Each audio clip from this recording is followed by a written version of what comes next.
Nehemías capítulo 8, en el verso 1 establece y dice: Y se reunió todo el pueblo como un solo hombre en la plaza que estaba delante de la puerta de las aguas, y pidieron al escriba Esdras que trajera el libro de la ley de Moisés que el Señor había dado a Israel.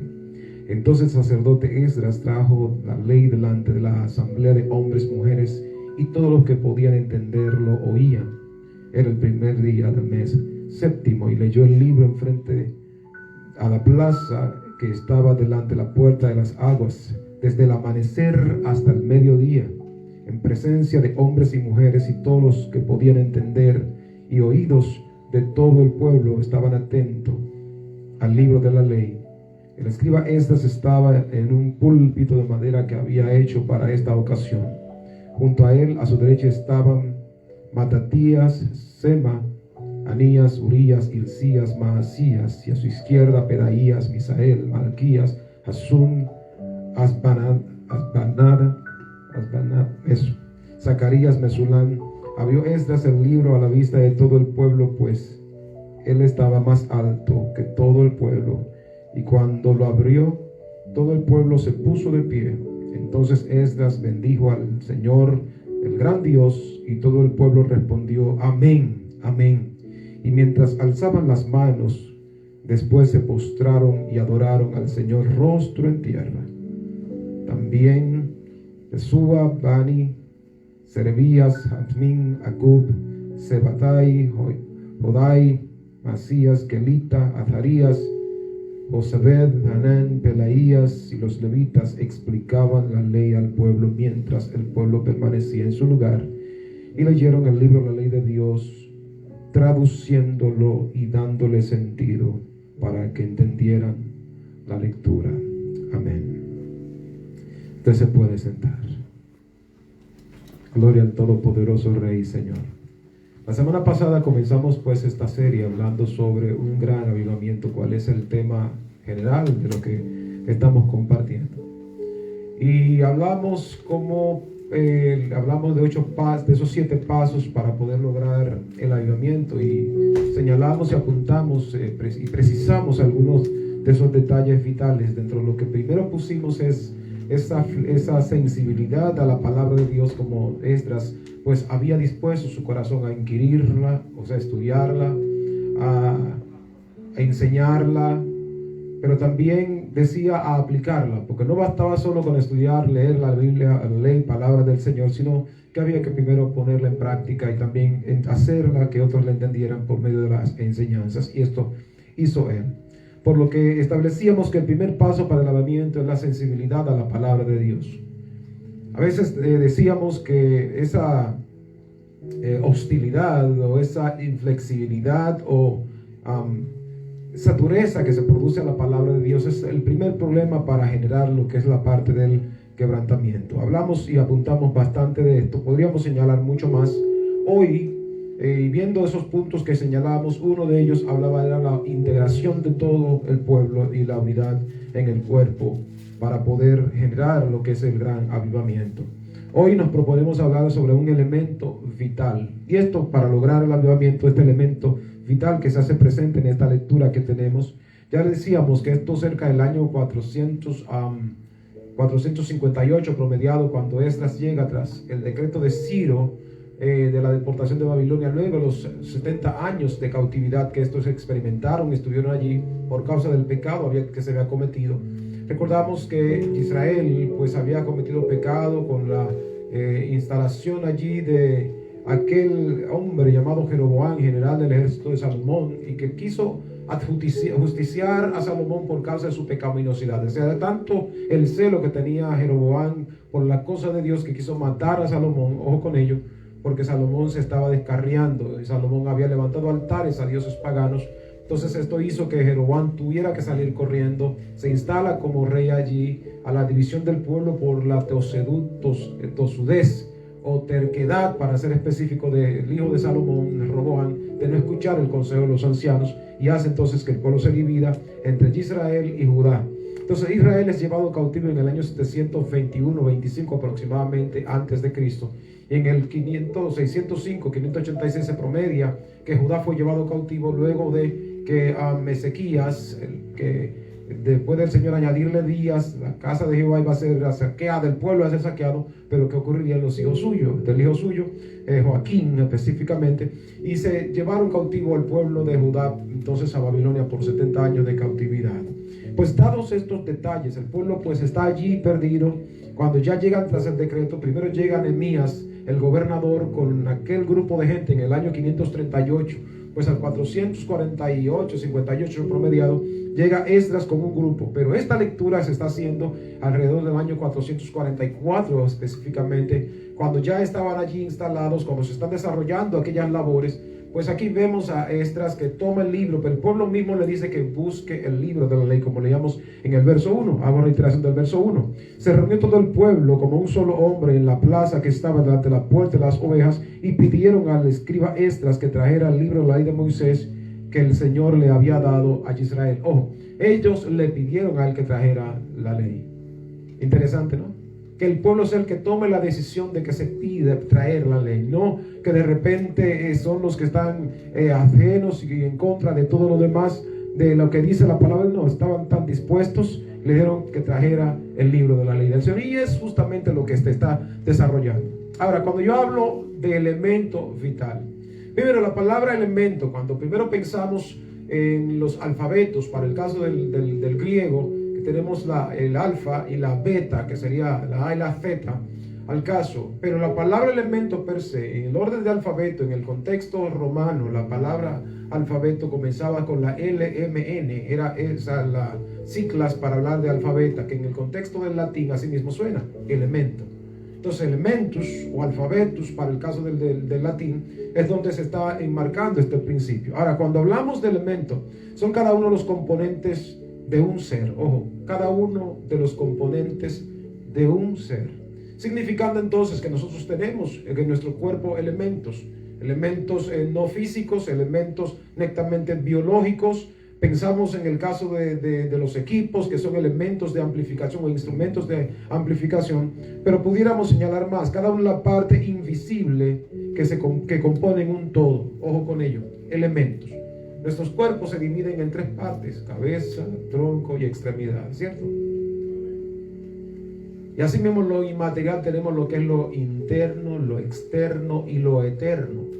Está hablando de tres. Son unidades, eso está hablando de esos elementos vitales. Ahora, cuando pienso en vital, hablo de lo importante, lo necesario, lo relevante e imprescindible. Eso que va a estar allí para dar vida, porque si es vital, es importante, viene de vida, pero viene de esa condición fundamental. Ahora, cuando hablo de elemento vital, me estoy refiriendo a la unidad.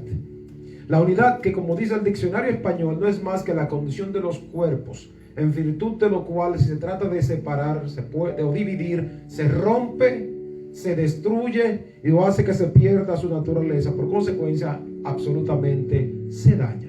Amén. Entonces, aquí miramos esto.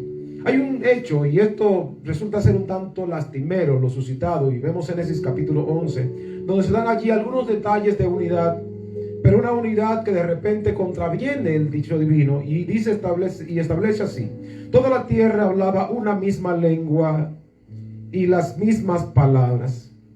Aconteció que según iban hacia el oriente, hallaron una llanura en la tierra de Sinar, y se establecieron allí y dijeron unos a otros: vamos, fabriquemos ladrillo, cosámoslo bien y usemos los ladrillos en lugar de piedra y el asfalto en lugar de mezcla o de brea, diría su versión. Yo estoy leyendo a la Biblia de las Américas del año 2000. Y dijeron: vamos y edifiquemos una ciudad cuya cúspide o torre llega hasta el cielo, y hagámonos un nombre famoso, para que si seamos dispersos sobre la faz de toda la tierra.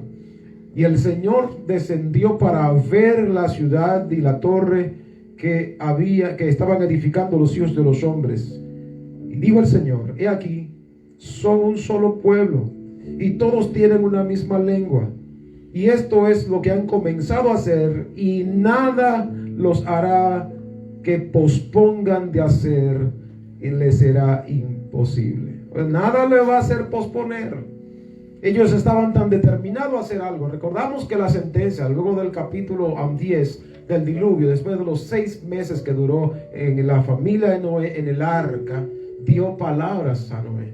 y dijo que llenen la tierra. Estos dicen, vamos a detenernos aquí. Todo estuvo muy bien cuando salieron de Oriente, caminaron. ¿Cuánto tiempo pasó? Yo no lo sé. Lo que sí el texto nos dice es que ellos llegaron hasta la llanura que está entre el Tigris y el Éufrates, y allí empezaron a decir, como aquí no hay piedra, no había piedra, porque realmente ahí no había piedra, y de hecho hoy día no hay piedra tampoco. Usted va y solo encuentra que es ladrillo, las ruinas antiguas solo es ladrillo, pues no hay piedra en el lugar. Dicen, vamos a coser ladrillo y hagamos una cúspide torre cuya cúspide llega hasta el cielo. Nada les va a hacer detener.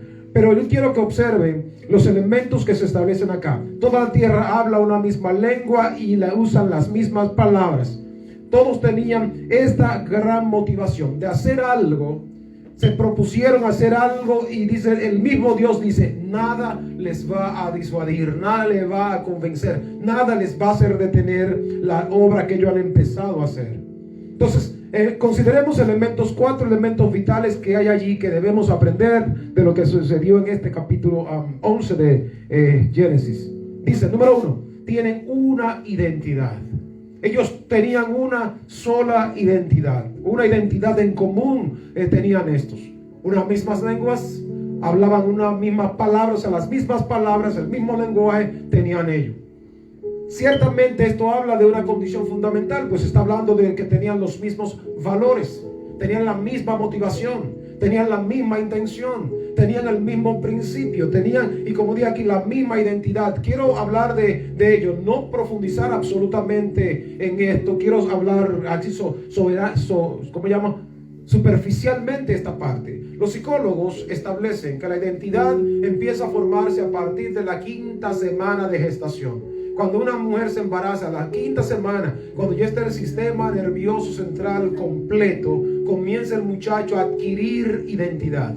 Luego esta identidad empieza a irse moldeando en la familia en la que nace, en el país en el que nace, en el entorno en el que crece. Este muchacho va construyendo lo que es su identidad. Hasta los 5 años entonces se va formando el carácter. Luego de allí lo que se hace es que se recicla. Por eso no se puede forzar mucho con alguien que de repente tuvo una malformación. Todavía sucede, como leía mi hermana y hacía señalamiento de que de pronto, el caso de Nicodemo, si entrase todavía al vientre de su madre, él ya no podría adquirir una identidad.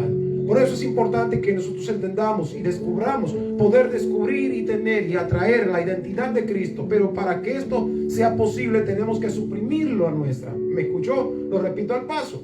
Porque para poder lograr tener una identidad común y esta identidad podamos adquirir la de Cristo, tiene que producirse entonces el que nosotros prácticamente dejemos de existir a nuestros estilos, dejemos de existir a nuestras maneras, y podamos llegar a ser como el Señor pues espera. Esa identidad en común, esos mismos valores, y pudiéramos señalar los mismos principios, eran lo que tenían estos hermanos, estas personas que estaban en la llanura del Sinar, y que obviamente pues se establece en este lugar llamada Torre de Babel. Segunda condición que tenían estos en Babel: tenían un lenguaje en común, o sea, se comunicaban bien y fluidamente. A veces el problema mayúsculo no es el tener un mismo lenguaje, y como decimos los comunicadores, y como se señala y lo hemos enseñado en nuestras conferencias de comunicación, no es el que más habla el que más comunica, porque mucha gente habla y no dice nada. El asunto es qué hablas, qué sentido tiene lo que comunicas. O sea, lo que dices puede lograr transformar, puede lograr cambiar.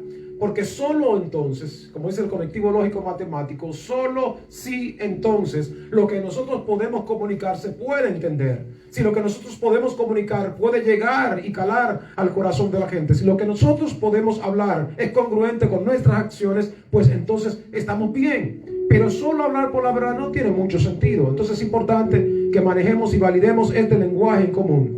Ellos se comunicaban bien y tenían un lenguaje fluido. Esta segunda característica. Por eso es importante esto, lo vamos a potenciar un poco más adelante. Número 3, característica fundamental que había allí que necesitamos adquirir. Ellos tenían una meta en común. compartían una misma visión y tenían el mismo propósito. Ojo, ellos dijeron, vamos, detengámonos acá. Bien, Dios dijo que se dispersen, pero vamos a quedarnos aquí. Se pusieron de acuerdo para algo, aun cuando era en contra de la voluntad de Dios, pues se pusieron de acuerdo. Nosotros tenemos que ponernos de acuerdo, pero haciendo lo que es la voluntad de Dios, no opuestos a la voluntad de Dios, porque como diría Elí a sus hijos, óyeme, si el hombre peca con el hombre, los jueces juzgarán, pero el que peca contra Dios, ¿quién intervendrá? ¿Quién se pondrá entre el medio para decir, Señor, no le pegue, Señor, no hagas aquello? O sea, no hay forma. Lo conveniente es actuar y funcionar de acuerdo a lo que el Señor establece. Hemos dicho que si estas entes tienen la misma visión, y hemos enseñado que visión no es más un mejor cuadro del futuro construido en el presente sobre la base del pasado, tendremos entonces que estar claros de saber primero de dónde venimos. ¿Qué éramos nosotros ayer? ¿Cuál era nuestra realidad y contexto en lo que vivíamos ayer? ¿Cuáles fueron nuestras experiencias dulces, amargas en el ayer? ¿Cuáles fueron la base de donde nosotros partimos? Bueno, yo vengo de Dominicana, los hermanos vienen de Puerto Rico, nuestra hermana Rosa viene de Ecuador, el hermano Alvin viene de México, el hermano David viene, ¿de dónde que tú vienes, David? ¿De dónde? Perú. Calcula, estamos diseminados. Nosotros venimos de dominicanos. Tenemos aquí una mezcla de cultura.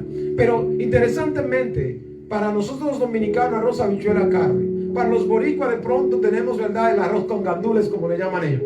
Y allí ustedes cada uno buscando la forma de idiosincrasia, aquí de pronto la comida, que habla de la identidad de todos y cada uno. Pero ahora aquí en Cristo, ¿cuál es nuestra identidad? Ya aquí no somos dominicanos, cubanos, peruanos, mexicanos, guatemaltecos, de ninguna nación. Somos del reino celestial. ¿Cuál entonces debe ser nuestra naturaleza? Ese es el momento. Bueno, Señor, mira, ¿yo acaso debo entrar al vientre de mi madre? Espérame, que tú no entendiste, papá, lo que te estoy diciendo, y eres maestro de la ley.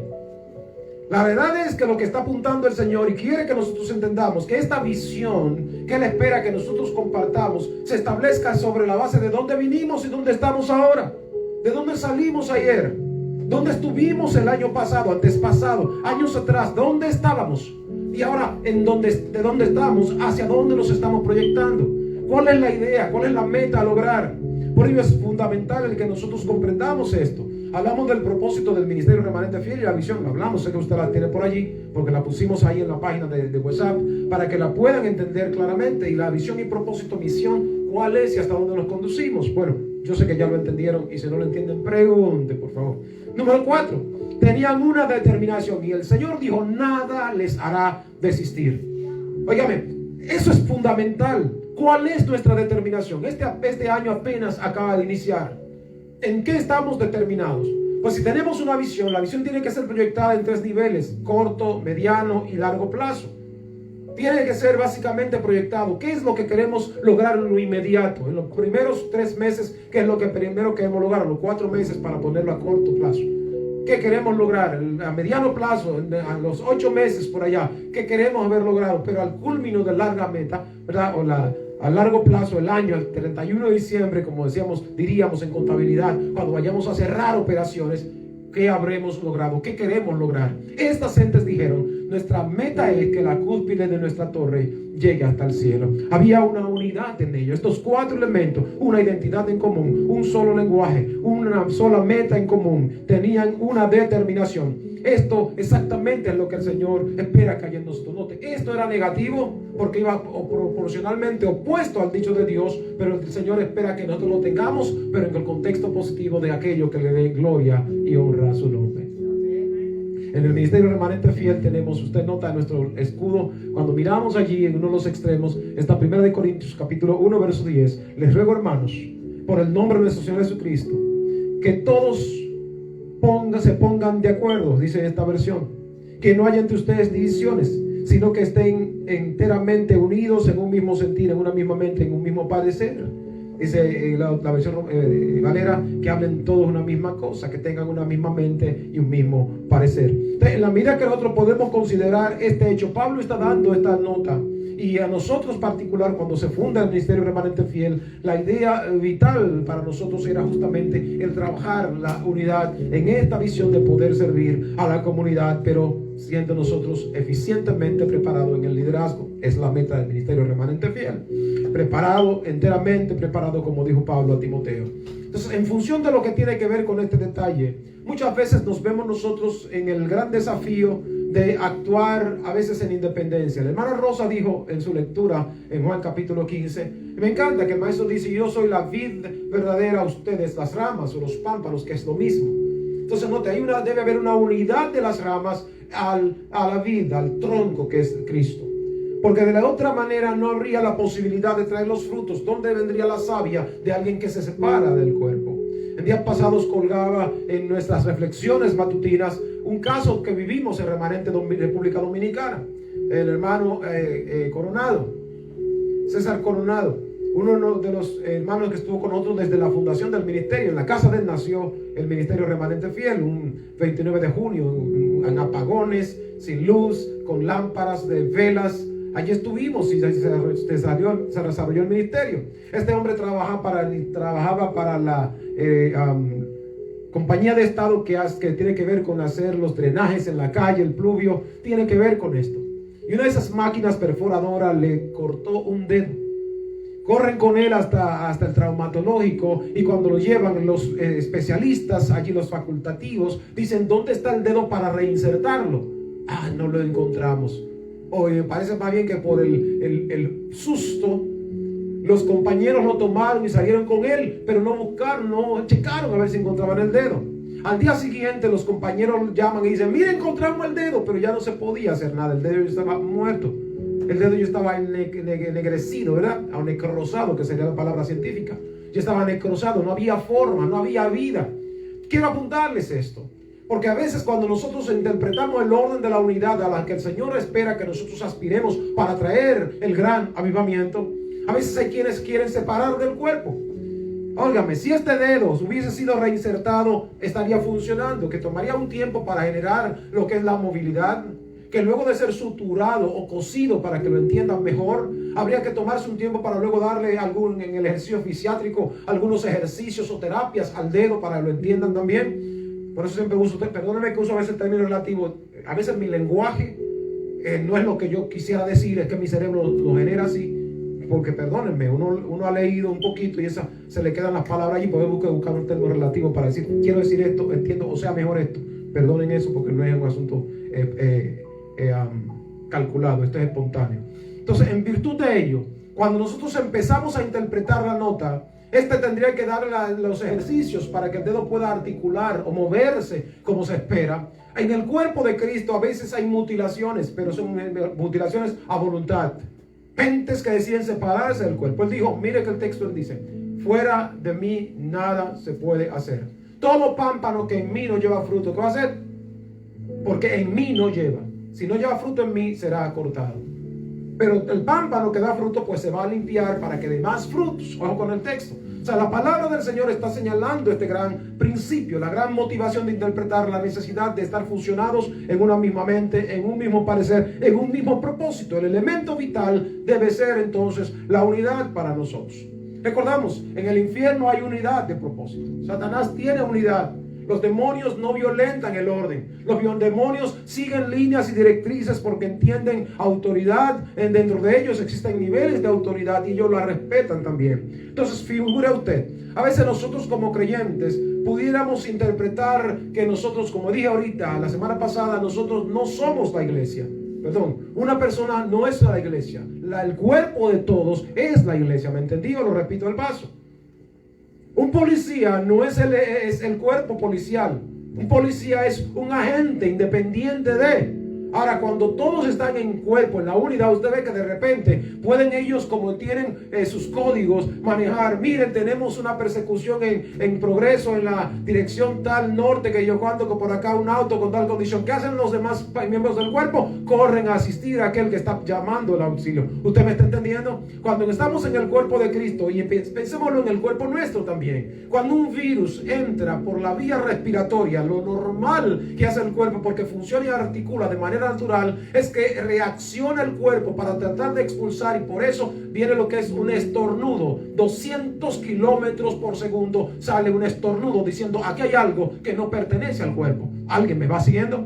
Cuando nosotros estamos en una perfecta unidad, para poder interpretar lo que es el orden del avivamiento, tenemos necesariamente que estar tan fusionados. Pablo dice una nota, y esto yo quiero apuntarlo acá, a los Efesios capítulo 6, verso 12. No ignoramos las maquinaciones del diablo, ¿verdad? Verso 12. Porque no ignoramos sus maquinaciones, ¿verdad? O para que estén firmes contra las acechanzas del diablo. Aquí la palabra es metodeia en griego, o sea, trucos astutos. Satanás anda buscando de una manera u otra el tratar de separarnos y dividirnos. Oye, no entendí por qué no me saludó, no entendí por qué de repente se corrió, no entendí algo. Si no entendió algo, por favor pregunte. A veces no me saludó, pues saluda tú. Porque de momento Satanás te está diciendo, mira, no te saludó, te obvió, que yo cuando por acá y hay gente que dice, es verdad, hace día que lo está cogiendo conmigo. Y ¿sabe dónde está lo peor? Que lo comente con alguien y alguien diga, pero verdad, yo me he fijado en eso.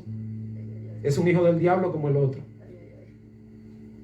Porque lo que en lugar de ser un hijo de Dios que dice, ¿verdad? Bienaventurados los pacificadores, está generando un conflicto.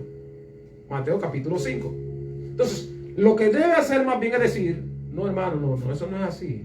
Saluda y no te preocupes, no le hagas caso al diablo. O sea, porque el asunto es que Satanás va a susurrar al oído. Y él es el mejor de los psicólogos, la persona que más entiende a la gente es Satanás. Pregúnteselo al maestro. ¿Tú eres hijo de Dios? No, muchacho. Un hijo de Dios no le hacen eso. Es como que ese hijo de Dios está pasando hambre ahí. ¿Qué? Ningún padre es responsable de eso. O sea, tu papá es un irresponsable si tú eres hijo de Dios. Compadre, mire, mi papá es tan responsable que lo que te voy a decir es que no solo de pan vive el hombre, sino de las palabras que salen de su boca. O sea, a mí no me vengas tú con ese cuentito. Eso es que nos debemos que responder. Sin embargo, no es lo que funciona muchas veces entre nosotros. Porque generamos, como digo en una de mis conferencias llamada Las Marcas del Amor, que somos tan condescendientes con la gente que lo que hacemos es castrarle, y yo espero que me entiendan el término, quitarle la parte genital de reproducción de frutos espirituales, diciéndole verdad lo que tú estás diciendo, en lugar de decirle, no es lo que tú crees y lo que tienes que humillarte. De alto le hablo de eso, no se preocupe. De la medida que nosotros podemos interpretar la nota, el Señor está diciéndonos, para poder conectar con su perfecta voluntad, tenemos nosotros que fusionarnos en el sentido de la unidad. Para poder trabajar y traer el beneficio de su gracia a bien de nuestras vidas, a bien de los nuestros, es podernos fusionar. ¿Cuántas familias se dividen por no interpretar los grandes propósitos? A veces sucede que en las propias familias se vive bajo el mismo techo, pero no se tienen los mismos propósitos, no se tienen los mismos ideales. Alguien quiere salir de pronto a buscar un estilo de vida totalmente distinto y diferente. Lo cual, si se establece que, bueno, a formar tu propia familia, muy bien, pero recuerda que hay que manejar principios y valores que si fueron funcionales hoy, lo que yo estoy seguro que mañana igual lo serán. ¿Se entiende esto? Entonces, eso es lo que se supone debe ser. Pero a veces cuando no hemos logrado trabajar en este principio, tenemos estas grandes dificultades. Ahora, este elemento vital tiene grandes beneficios. Y uno de ellos, consagrado en el libro de Mateo capítulo 18, versos 29 y 20, establece y dice: además les digo que si dos de ustedes se ponen de acuerdo en cualquier cosa que pidan en la tierra, les será hecho por mi Padre que está en los cielos. Porque donde están dos o tres reunidos en mi nombre, allí estoy yo en medio de ellos. Ojo con el texto, está hablando de este poder de la unidad, la ley del acuerdo. Cuando lo logramos, yo no sé, pareciese ser que el maestro estaba interpretando la nota, donde dos o tres se ponen de acuerdo. Dos o tres, aquí somos más de dos o tres. ¿Por qué dos o tres, Señor? Yo me quedaba preguntándole al Señor, y como hemos aprendido en teología, en el orden de hermenéutica, es preguntar en el texto, es hurgar en el texto. ¿Por qué dos o tres? Porque parece ser que cuando se exceden los números es difícil que la gente se pueda poner de acuerdo. Lo que estoy convencido es que en Sodoma, en Babel, allí no habían dos o tres. Porque hacer la construcción de una torre cuya cúspide llega hasta el cielo era un grupo de gente. Pero se pusieron de acuerdo. Y yo quiero que entiendas esto, que para hacer lo malo la gente se pone de acuerdo, pero para hacer lo que da gloria siempre hay un problema y existe un conflicto. Y esto tiene que ser para lo malo, y lo explico porque conocí a un predicador que él decía: yo trabajaba en una organización de tráfico de estupefacientes. Cuando yo trabajaba allí, yo tenía que ser fiel, cumplir puntualmente con lo que se establecía, porque de lo contrario corría la suerte yo y toda mi familia. ¿Me sigue la nota? O sea, había algo que cumplir, había algo que establecer. Si él violaba esto, tenía niveles de responsabilidades. Él y repercutía entonces o afectaba a su familia, y así lo entienden. Entonces figura usted, cuando él llega a Cristo, dice él, y aquí yo no puedo ser diferente, aquí tengo que ser más fiel que lo que yo era ayer. Porque allí era para lo malo, aquí es para darle gloria a Dios y a bendecir a la gente. Las drogas matan a las gentes, las drogas destruyen familias, las drogas dañan personas, acaban estados, gobiernos, se van toda la quiebra. Pero si ahora es para que las familias sean bendecidas, para que las familias sean alcanzadas, entonces debo ser más fiel que lo que antes era cuando estaba en esa organización. ¿Usted puede entender esto? El creyente en Cristo tiene que recordar qué había en su vida antes de servir a Dios. Ahora, cuando estamos sirviendo a Dios, antes éramos muchachos, los que tenían las particularidades de ser muchachos demandados de drogas, de ser muchachos demandados del vicio, de ser muchachos demandados de aquello que era los lesivo y dañino para su propia existencia. Ahora, cuando es algo que te va a bendecir, ¿cuál es el problema de poder ponerte de acuerdo y hacer aquello que le dé gloria al Señor? ¿Alguien puede entender a dónde voy con esto? En la medida que nosotros podemos interpretar esta nota, esto se convierte en un elemento fundamental para poder lograr el gran principio. Esta iglesia de Corinto a la que Pablo le está refiriendo la nota, él está diciendo, y me gusta esto y quiero que usted lo entienda. Pablo habla con responsabilidad. Yo les ruego, hermano, dice el texto más bien, que se pongan de acuerdo, que hablen toda una misma cosa, que tengan el mismo sentir, que el mismo parecer. Porque yo he sido informado, o sea, a mí me informó la familia de Cloé. No le diga que fui yo que te lo dije. Perdón, me excuso, tú un chismoso. Porque usted no me dice que, usted me dice que no le diga que fue usted que me dijo. Entonces usted es chismoso. Porque la verdad es que si vamos a tratar de corregir algo, alguien tiene que asumir niveles de responsabilidades. Y en el cuerpo de Cristo tenemos que ser responsables. ¿Usted entiende la nota? Déjeme irme para hacer esto más bíblico, en otro contexto bíblico. Proverbios capítulo 27, versos 5 y 6. Es mejor reprensión manifiesta que amor oculto, porque fieles son las heridas del que ama, inoportunos los besos del que aborrece. ¿Me entendió la nota? Lo repito otra vez. Es importante que entendamos, si vamos a restaurar a alguien, al cuerpo, a la unidad del cuerpo de Cristo, óyeme, diciéndole yo te amo, no va a resolver el problema, porque a veces es una reprensión lo que necesita, aunque sea bajito. Óigame esto. Entonces de repente no le reprendemos y estamos viendo a esta gente caminando mal, afectándose a sí mismo, afectando el cuerpo, y a la larga entonces, bueno, pues le dejamos hacia las anchas que camine. Se va al infierno y usted también. ¿Qué dice el texto sagrado?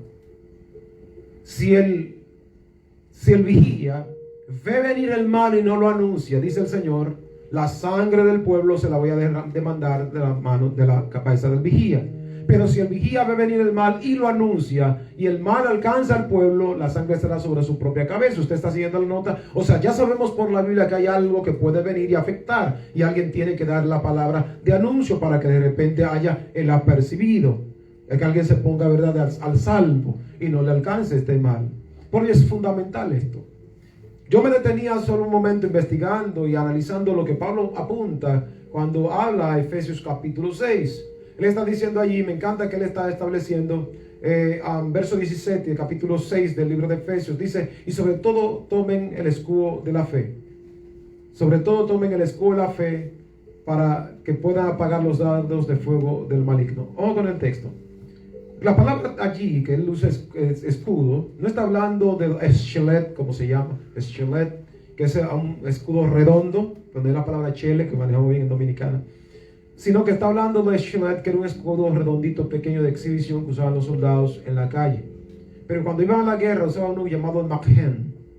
Que era un escudo grande que cubría prácticamente el cuerpo del soldado, que ellos en la mañana metían, porque tenía una base de madera y cubierto en cuero, había uno de metales, pero está refiriéndose a y le ungían con aceite para que se mantuviese el flo flexible y no se tueste con el sol. Cuando los soldados romanos iban caminando, además de llevar la sandalia o el apresto que tenía 3 pulgadas, el clavo de 3 pulgadas debajo que se afirmaban en el piso, al usar el magen, el escudo, pues cuando el soldado venía, el enemigo, el contrario, trataba de embestirlo, no podía, porque estaban fijados sobre la roca y tenían el magen, el escudo, delante. Apunto esto. Los soldados romanos, cuando iban a avanzar en la guerra, lo hacían al mismo compás. Con este ejercicio no permitía a ningún enemigo poder filtrarlos o poder pasarle a ellos. Pero los soldados tenían que caminar al mismo compás. El que se adelantaba terminaba muerto. El que se retrasaba también. Por ello tenían que avanzar al mismo compás para poder ir más bien haciendo que el enemigo retroceda y ellos entonces así poder ganar en esta presión del momento. Quiero explicar esto, porque hablaba necesariamente de la unidad a la hora del avance. Habla de la unidad a la hora de poder alcanzar el gran propósito, el gran sentido. Habla de poder interpretar de que en el momento en el que tenemos que nosotros avanzar, no podemos relegarnos o no podemos retrasarnos, ¿verdad? Así se entiende. No podemos quedarnos retrasados. Tenemos que ir avanzando al compás como todos avanzamos. Por eso me encanta que el texto sagrado no quiere protagonistas. Hasta que todos, ¿qué dice el texto? Lleguemos. Es lo que dice Pablo, ¿verdad? Hasta que todos lleguemos, hermanos, Efesios capítulo 4, verso 13, hasta que todos lleguemos a la unidad de la fe, a la unidad de la fe, hasta que todos lleguemos a la unidad de la fe. Lo voy a repetir, hasta que todos lleguemos a la unidad de la fe. Es donde el Señor nos quiere. Lleguemos a la unidad de la fe. No estoy hablando de la fe en el sentido de recibir algo de Hebreos capítulo 1. Yo no estoy hablando de eso. Yo estoy hablando de fe en función de quiénes somos en el orden de identidad, que comencé hablando de identidad ahorita. Si aquellos en Babel, tenían una misma identidad o los mismos valores, entonces la pregunta es, ¿dónde está nuestra identidad? Estoy hablando de fe en función de esa identidad de hijos de Dios. Estoy hablando de fe en función de una naturaleza escogida. Estoy hablando de fe desde el contexto hebreo, emuná, aquello que congruenta con la naturaleza. Así es como se traduce la palabra fe de hebreo al español. Dios espera que nosotros tengamos esa misma naturaleza, que le da gloria a su nombre, que ciertamente lo proyecta a Él a través de nuestras palabras, de nuestras acciones, de nuestras vidas, de nuestras conductas. Nuestros traumas pudieron ser prevalecientes hasta que conocimos al Señor. ¿Alguien puede gritar amén?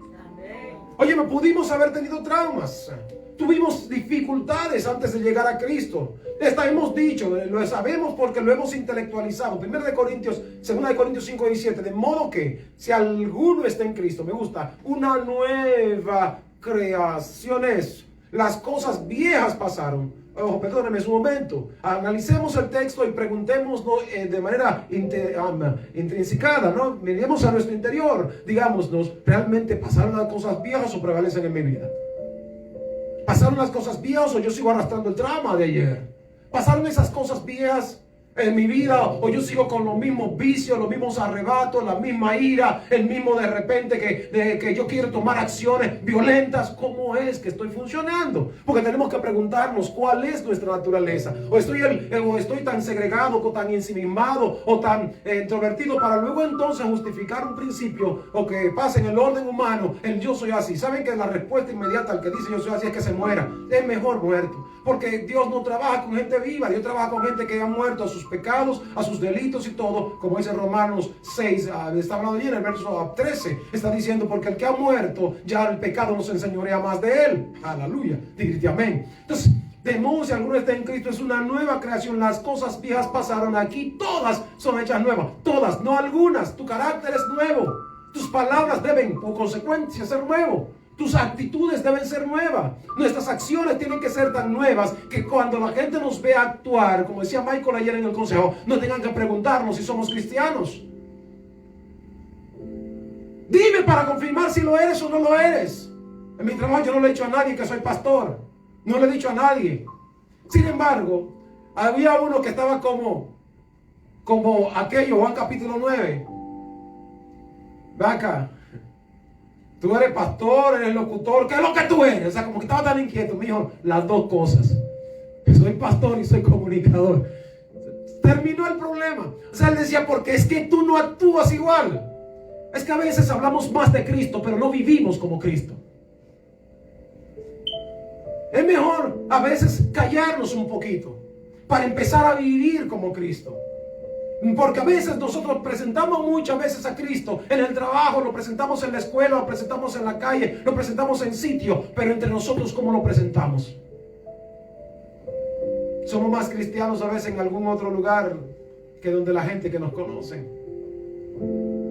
El elemento vital tiene que ver con nuestra unidad, número uno, con Cristo, la vid verdadera. Segundo, la unidad entre nosotros. Como dije en una de mis prédicas, allí en la cochera, el trauma de Cristo, si lo recordarán. ¿Ya? Juan 17, 21. Padre, que ellos sean perfectos en unidad. Que ellos sean perfectos en unidad, como tú en mí, Padre, y yo en ti. Que ellos sean uno en nosotros. Y como establece el trauma mayúsculo, verso 23, Padre, que cuando ellos sean perfectos en unidad, esto traerá un efecto, que el mundo va a creer que tú me enviaste. El elemento vital llamado unidad se convierte en este trauma del Cristo. Porque a veces hay esta gran diferencia entre nosotros, que no podemos lograr ser uno. Y para traer el gran avivamiento, que vengan las almas a los pies de Cristo, ya Cristo dijo, cuando ellos sean perfectos en unidad, el mundo va a creer, Padre, que tú me has enviado. Mientras tanto la gente no lo puede creer. Mientras tanto la gente dice, no, esto no puede ser. Yo hablaba, decía a mi esposa ayer, mientras leía una nota de uno de los grupos por allá en WhatsApp, a uno que está esforzándose en decir que la Biblia ha fracasado. Me tomé la libertad de contestarle y solamente le puse 4 puntos donde le decía a este individuo así: no sé si eres cristiano o no lo eres, pero tu afán de querer demostrar el fracaso de la Biblia habla de que tú no has conocido todavía. Anoche me resposta, me devuelve. Nada más lo leí y me interesé contestarle. Porque la verdad es que de momento a veces hay gentes que no pareciesen ser que sirven al Señor. Parece ser que están haciendo un ejercicio flaco a esto. Siendo yo pequeño, 7 años de edad, recuerdo, había una gran consigna cuando querían sacar al doctor Joaquín Balaguer después de 12 años de gobierno en mi país. Una consigna de los movimientos izquierdistas que decían: izquierda unida jamás será vencida. La calle principal del sector donde vivía era un mar de gente. Yo, un niño de 7 años, no entendía lo suscitado. Tantas gentes gritando todos a una misma voz, a una sola consigna. Yo corrí y me puse bajo la cama porque no entendía esto. Tanta gente gritando, tanta gente vociferando: izquierda unida jamás será vencida. Y lo que estoy queriendo apuntar entonces es que si lo hacemos nosotros, como hicieron aquellos de Babel, que tenían tanta unidad de criterio, tenían tanta unidad en la identidad, tenían un solo lenguaje en común, tenían una sola meta a lograr, tenían un solo propósito y una determinación de lograr que su torre tuviera una cúspide que llegase hasta el cielo. Hoy, si nosotros hacemos exactamente la misma determinación, la misma resolución, si hoy resolutamos o nos ponemos de acuerdo en que vamos a lograr una meta, les garantizo algo: no existe infierno combinado con todos sus demonios que pueda detener una iglesia que ha determinado alcanzar los propósitos eternos que le den gloria al Dios del cielo. Porque cuando nos hemos puesto de acuerdo, el maestro sentenció y dijo: donde 2 o 3 se pongan de acuerdo en mi nombre, allí yo estaré, y cualquier cosa que pida mi Padre lo va a hacer desde el cielo. ¿Usted me está entendiendo? Hay respuesta a oraciones que no se pueden lograr hasta que no exista la ley del acuerdo, hasta que el elemento vital entre nosotros no se haga común. Ojo con ello, no importa lo que nos propongamos, si lo que proponemos va de acuerdo al perfecto plan y voluntad del Señor, mis santos y caros hermanos, usted puede estar convencido que el cielo y la tierra se van a poner de acuerdo para decir: esa gente que están allá se pusieron de acuerdo para darle gloria a Dios con sus acciones. Por consecuencia, nosotros también tendremos que ponernos de acuerdo para que lo que ellos propusieron lo puedan alcanzar, lo puedan lograr, porque va a darle gloria al Dios del cielo. Alguien grite amén. Amén. Gloria a Dios. En la medida en la que nosotros podemos entender esto, hermanos queridos, es la necesidad de poder funcionar en esta sola dirección. Los Llaneros Solitarios solamente fue una película de los 80, 70 de acá del oeste de los Estados Unidos. Eso no funciona en el orden práctico. El maestro, hijo de Dios, no podía hacer solo el trabajo. Dice el texto sagrado, Marcos capítulo 3, que empezó a llamar personas para que le sigan. Como dice en esta serie de estudios de evangelismo y misiones los miércoles, oye, me empezó a llamar gentes para que le ayudaran en el trabajo a realizar. Llamó a 12 inicialmente, pero era mucho el trabajo, llamó a 70. Era mucho, llamó a 120. Y así empezó a organizarlo en grupo. Y al final habían más de 500 personas que estaban asumiendo la visión que el maestro le estaba planteando. El Hijo de Dios no podía hacerlo solo. Me permito decirle, yo como pastor no lo puedo hacer solo. No importa el conocimiento que tenga, los años que tenga en el Señor, no importa los libros que haya leído, el tiempo que tenga de oración, entienda usted, esto no lo puedo hacer solo. Pero entonces me permito decirle, nosotros no podemos hacerlo solo independientemente. Yo lo necesito a usted. Usted me necesita a mí y nos necesitamos todos para que lograr que el nombre de Dios sea glorificado, para que esta comunidad conozca que existe un remanente fiel, salvo por la gracia del Señor, a su nombre. Es el gran propósito de Dios, mis santos. Es la gran meta eterna, el que nosotros podamos lograr vernos de acuerdo al diseño, propósito del Padre, y que Satanás no pueda encontrar ventajas. Recuerdo en una oportunidad, he dicho esta anécdota varias veces para ir cerrando y concluyendo con esto.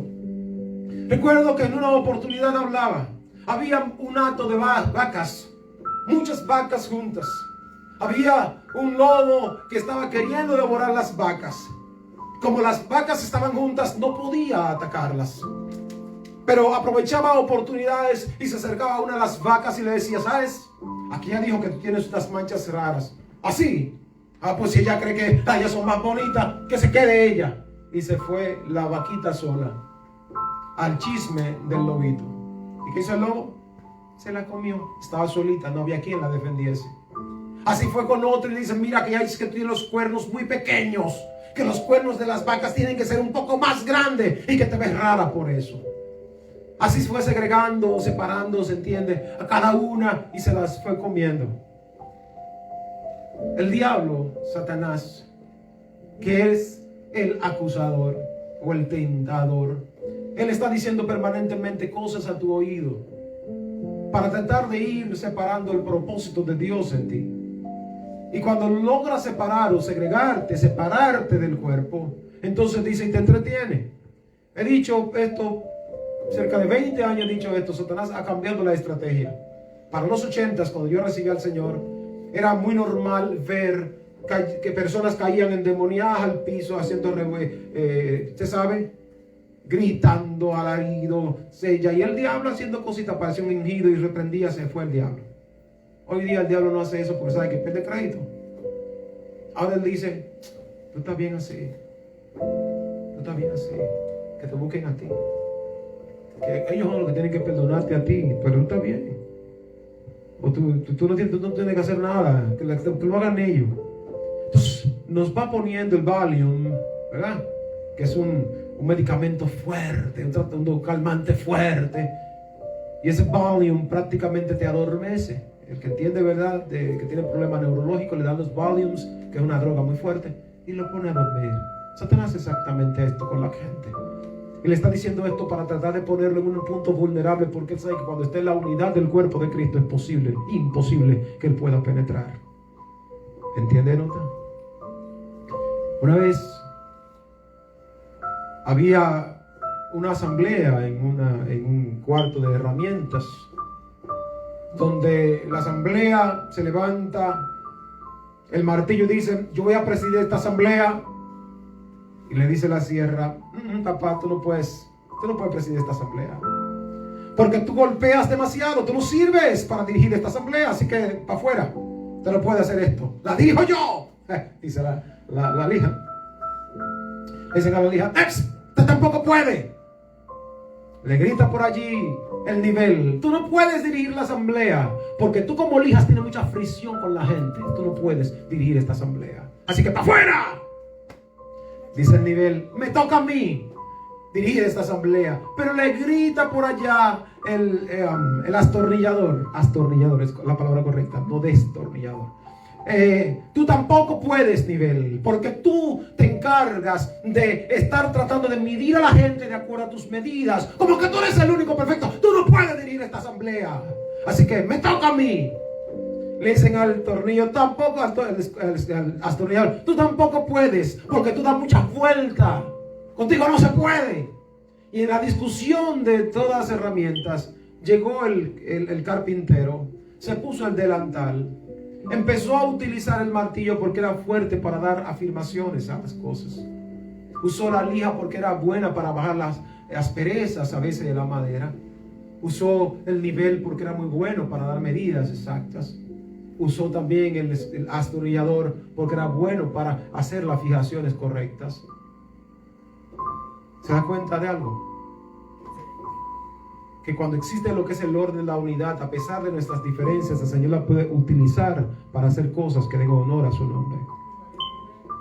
El ebanista entró, los usó a ellos e hizo una tremenda y preciosa mesa de ajedrez. Hizo un precioso mueble para poderle colocar.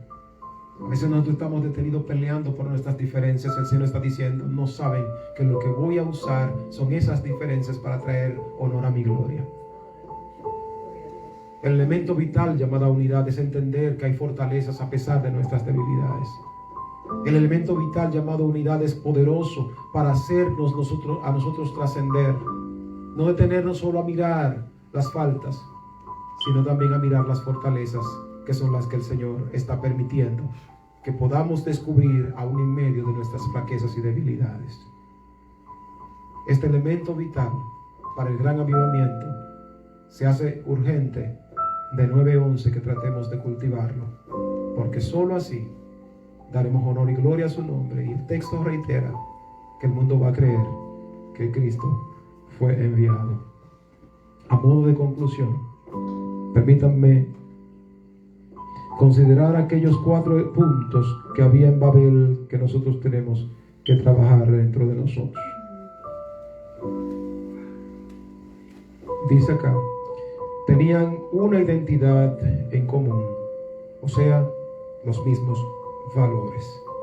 Tenían un lenguaje en común, se comunicaban bien y fluido. Ellos tenían una meta en común, pues compartían la misma visión y propósitos. Y tenían una determinación de la cual nada, dice Jehová, los haría desistir. Amados del Eterno, sirva esto para que nosotros podamos entender lo que el Señor espera de nosotros como creyentes, lo que el Señor espera de nosotros como el remanente fiel que Él ha escogido por su gracia. Puestos en pie, por favor.